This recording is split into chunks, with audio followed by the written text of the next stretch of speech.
पहले भाजपा विधायक दल की बैठक, सीएम भजनलाल शर्मा लेंगे विधायक दल की बैठक। बैठक में शामिल होने सीएम हाउस पहुंच रहे हैं विधायक। थोड़ी देर में शुरू होगी विधायक दल की बैठक। बैठक में बजट की तैयारियों पर मंथन होगा। इस वक्त की बड़ी खबर आपको दे रहे हैं, क्योंकि बजट से पहले विधायक दल की बैठक, भाजपा विधायक दल की बैठक सबसे थोड़ी देर में शुरू होने जा रही है। बैठक में शामिल होने के लिए विधायक पहुंच रहे हैं सीएम हाउस। थोड़ी देर में शुरू होगी विधायक दल की बैठक। बैठक में बजट की तैयारियों पर मंथन होगा, चर्चा होगी, क्योंकि कल प्रदेश का बजट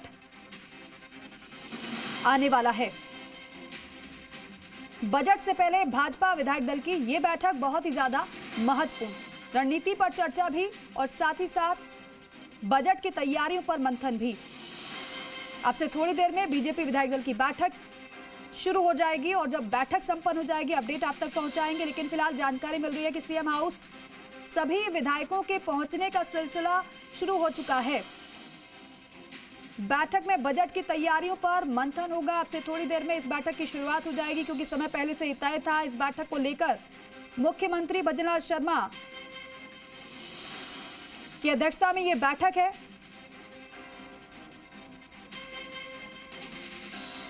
और आपको दिखा रहे तस्वीरें किस तरीके से विधायकों के सीएम हाउस पहुंचने का सिलसिला शुरू हो चुका है। अब से थोड़ी देर में इस बैठक की शुरुआत भी हो जाएगी, क्योंकि प्रदेश को बजट से काफी उम्मीदों वाला ये बजट है। और सरकार की ओर से भी खुद मुखिया भी ये कहते हुए लगातार नजर आते रहे हैं कि हर एक व्यक्ति के हित में होगा ये बजट, क्योंकि हम जो कार्य करते हैं वो हर एक के हित के लिए करते हैं। लेकिन देखना ये होगा कि प्रदेश की जनता जो आस लगाए बैठी है, जिन उम्मीदों के साथ बजट से आस है जनता की, क्या वो उम्मीदें पूरी हो पाएंगी। हर एक सेक्टर को ध्यान में रखते हुए कोशिश यही की जा रही है कि हर एक सेक्टर को बूस्ट दिया जाए। शशि मोहन शर्मा हमारे सहयोगी हमारे साथ जुड़ रहे हैं सीधे लाइव, उनका रुख कर लेते हैं। शशि मोहन, क्या जानकारी इस बैठक को लेकर, क्योंकि विधायकों की सीएम हाउस पहुंचने का सिलसिला तो शुरू हो चुका है। देखिए, विधायक सीएम हाउस पहुंच रहे हैं और विधायक दल की बैठक थोड़ी देर में शुरू होने वाली है। मुख्यमंत्री भजनलाल शर्मा विधायकों को संबोधित करेंगे। वित्त मंत्री दिया कुमारी भी इस बैठक में मौजूद रहेंगी। डिप्टी सीएम दिया कुमारी और प्रेमचंद बैरवा दोनों मौजूद रहेंगे। साथ में प्रदेश अध्यक्ष मदन राठौड़ भी इस बैठक के दौरान मौजूद रह सकते हैं। खास बात यह है कि कल बजट आ रहा है जी। राजस्थान की भजनलाल सरकार का ये दूसरा बजट है और पहला पूर्ण बजट है। दोनों का अंतर समझिए। पिछली बार लेखानुदान पारित हुआ था, जुलाई में बचे हुए समय के लिए बजट दिया था। अब पूर्ण बजट है और पूर्ण बजट में सरकार का फोकस रहेगा ग्रीन पर। ग्रीन बजट है ये, और ग्रीन के कई मायने हैं। इस ग्रीन में पहला ग्रीन है ग्रामीण क्षेत्र के लिए, गति के लिए। वो गति जो पानी, बिजली, सड़क, इंफ्रास्ट्रक्चर के जरिए प्रदेश के विकास को मिल सकेगी। इसमें जो और विकास के ऊपर फोकस होगा, उसमें आर जो है वो रूरल के लिए स्टैंड करता है और ये रूरल के ऊपर भी सरकार का पूरा फोकस रहेगा। और रूरल डेवलपमेंट इसलिए भी क्योंकि प्रदेश में पंचायती राज विभाग को सशक्त करने के लिए कई ऐसे महत्वपूर्ण विभाग हैं, मसलन कृषि, पशुपालन, महिला एवं बाल विकास, चिकित्सा, प्रारंभिक शिक्षा, ये सब पंचायती राज विभाग के तहत काम करते हैं। तो रूरल डेवलपमेंट पर फोकस रहेगा। और जो दो अगले ई हैं, वो एक अर्निंग के ऊपर फोकस करता है और दूसरा एंटरप्रेन्योरशिप के ऊपर।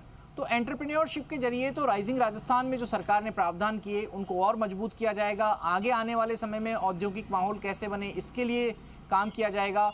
उद्योग के क्षेत्र बढ़े, औद्योगिक निवेश बढ़े और हर व्यक्ति एक एंटरप्रेन्योर बनने की तरफ कदम बढ़ा सके। इसके लिए लोगों की आमदनी बढ़ाना जरूरी है, उद्योग लगाना जरूरी है, एमएसएमई के लिए माहौल तैयार करना जरूरी है। सरकार एमएसएमई में राहत देने की तैयारी कर रही है, संभावना बड़ी है इस बात की। और इसके साथ में मेट्रो का, जयपुर मेट्रो का विस्तार हो सकता है। साथ में ई बसेस की जो बात है वो भी इसके दायरे में आएगी।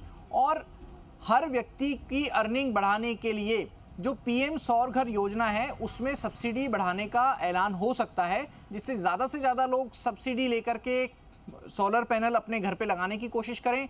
उनकी खुद की बिजली का उत्पादन तो होगा ही, साथ में वो ग्रिड में बिजली डालेंगे तो उससे वो एक एंटरप्रेन्योर की भूमिका भी निभा सकेंगे। और इसके साथ में आप ये देखिए कि नवाचार भी करना चाहती है सरकार। तो जो आखिर एन है वो नवाचार के लिए और न्यू डायमेंशंस के लिए है। ये न्यू डायमेंशंस स्टार्टअप को प्रमोट करने के लिए हैं। साथ में सरकार अलग अलग तरीके के जो कुछ पहलू विकसित करना चाहती है, जिसमें कौशल और आजीविका विकास के जो नए माध्यम तलाशने की कोशिश है, उनके प्रावधान इस बजट के जरिए किए जाएंगे। एक बड़ी राहत सरकार दे सकती है मुद्रांक में, जो लैंड रेवेन्यू टैक्स होते हैं उसमें सरकार राहत दे सकती है और इसके संकेत भी मिल रहे हैं। साथ में आप ये देखिए कि हर हाथ को काम मिले, उसके ऊपर सरकार का फोकस होगा। तकरीबन 1 लाख नई भर्तियों का ऐलान संभव है। हालांकि इसका आंकड़ा तकरीबन 92 से 93 हज़ार के आसपास बताया जा रहा है मोटे तौर पर, लेकिन आप ये देखिए कि अभी सरकार कैलेंडर जारी कर चुकी है और उसके अलावा अब नई भर्तियों का ऐलान अगर किया जाता है तो वो किस शेड्यूल में होंगी, मौजूदा कैलेंडर में ही शामिल किया जाएंगी या उसके लिए नया शेड्यूल जारी किया जाएगा, ये भी एक अलग विषय है। साथ में जो शिक्षा का विकास है, शिक्षा और स्वास्थ्य के ऊपर सरकार का लगातार फोकस रहा है। तो हिंदी मीडियम और इंग्लिश मीडियम का जो आर्ग्यूमेंट चल रहा है सोशल मीडिया पर और पॉलिटिकल पार्टीज के बीच में, उसके बीच में सरकार का फोकस शिक्षा पर, उच्च शिक्षा और स्कूली शिक्षा में नए आयाम देखने को मिल सकते हैं कल के बजट में। जी बिल्कुल शशि मोहन, बेहद महत्वपूर्ण बातें आप बता रहे हैं, लेकिन मुखिया की ओर से लगातार ये भी कहा जाता रहा है कि हम विकास की बात भी करते हैं और विरासत की बात भी करते हैं, और जिस तरीके से आप बता रहे हैं कि कई बड़ी घोषणाएं हो सकती हैं, घोषणाएं क्या होंगी ये तो कल पता चल जाएगा, लेकिन घोषणाओं के साथ साथ, विकास के साथ साथ विरासत को संजोए रखने के लिए भी अहम घोषणाएं की जा सकती हैं वित्त मंत्री दिया कुमारी की ओर से। बिल्कुल, विकास और विरासत दोनों साझी जरूरत है। जो सभ्यता अपने विरासत को नहीं संजो सकती वो विकास की तरफ कदम नहीं बढ़ा सकती, क्योंकि संजोना और नए का सृजन करना ही विकास का नाम है। और ऐसे में पर्यटन विकास के लिए विरासत को संजोना और साथ में जो पुरानी हमारी थाती है टूरिज्म डेवलपमेंट के हिसाब से, उसको महत्वपूर्ण नए आयाम देना और उसको विश्व मानचित्र पर लाना, ये सरकार की कोशिश होगी। पहले भी सरकार हेरिटेज यूनिट्स को विशेष प्रोत्साहन देती रही है। अभी भी सरकार से पर्यटन इकाइयों ने और छोटी होटल यूनिट्स ने खास तौर से रियायत देने की मांग की है। तो जो विरासत राजस्थान की है वो है बचत की, और बचत को बढ़ावा देने वाला भी ये बजट हो सकता है। बचत को प्रमोट करने के लिए और उसके ऊपर कैसे लोगों को इंसेंटिव दिया जा सकता है, उसके ऊपर बात सरकार की तरफ से रखी जा सकती है। और कृषि, पशुपालन, चिकित्सा और स्वास्थ्य विभाग इन पर तो रहेगा ही। 8वां वेतन आयोग कर्मचारियों को देने का ऐलान हो सकता है। केंद्र सरकार इस पर पहले ही बात रख चुकी है, तो राज्य सरकार भी ये कल ऐलान कर सकती है कि केंद्र के जो नियम होंगे, सिफारिशें होंगी, उसी के मुताबिक राज्य में भी 8वां वेतन आयोग लागू कर दिया जाएगा।